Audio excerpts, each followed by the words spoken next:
नमोता ही जाते हैं अरहंता तुम,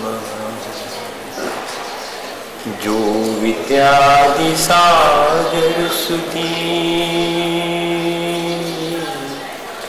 जो विद्यादि सागर सुधी गुरु हैं हितैषी, शुद्धात्म में निरत नित्य हितोपदेशी,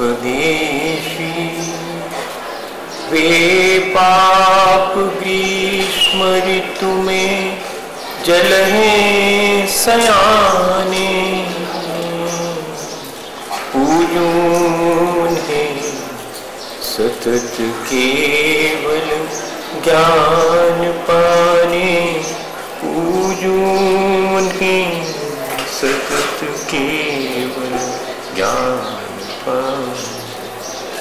बोले भगवान महावीर स्वामी की, 10 लक्षण पर्व की, आचार्य गुरु और विद्यासागर मुनि महाराज की।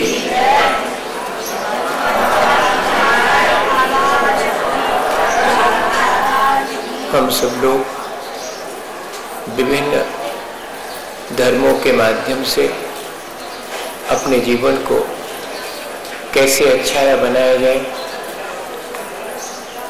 इस बात पर विचार कर रहे हैं। आचार्य भगवंतों ने हमें उपदेश दिया है कि पर द्रव्यों के प्रति जो अपने अंतरंग में मोह का भाव है उसका त्याग करना और संसार शरीर और भोगों के प्रति उदासीन होकर के जीवन व्यतीत करना, जिससे कि हमारे जीवन में त्याग धर्म प्रकट हो गए। वास्तव में जो पर पदार्थ है जिनका हमने ग्रहण कर लिया है वो हमारा मोह है, हमारी अज्ञानता है।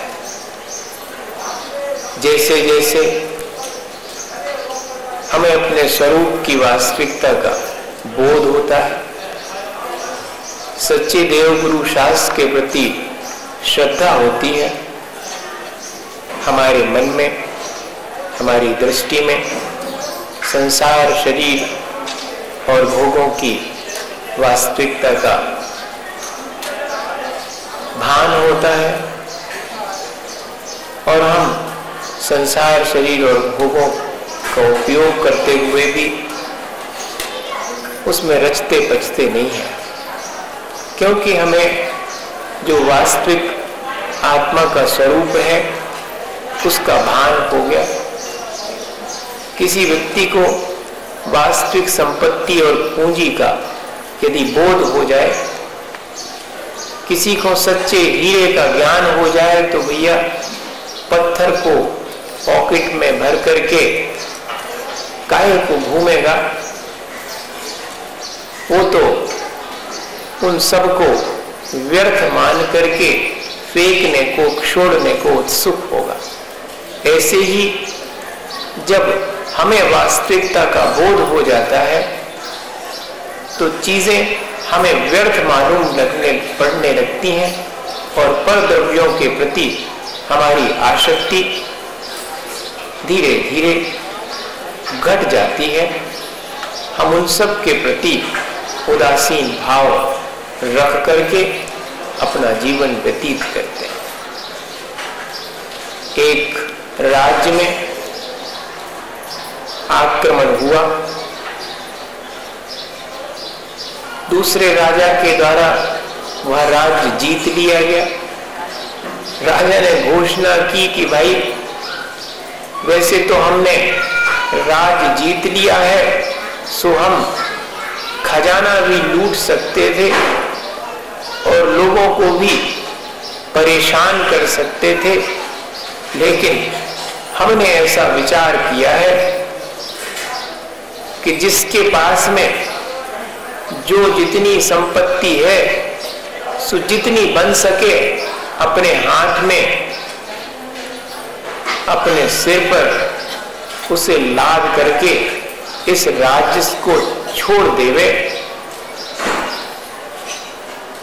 इतना प्रजाजन अवश्य करें। सो ऐसी घोषणा होने पर सबने सोचा कि चलो अपने प्राण तो बचे, अब लेकिन चिंता हुई अकेले प्राण बचने से क्या होता, हमें चाहिए पर द्रव्य, उनमें ही हमारे प्राण रखे हैं। जैसे अगर धन संपदा छूटती है तो लगता है जैसे कि प्राण ही छूट गए।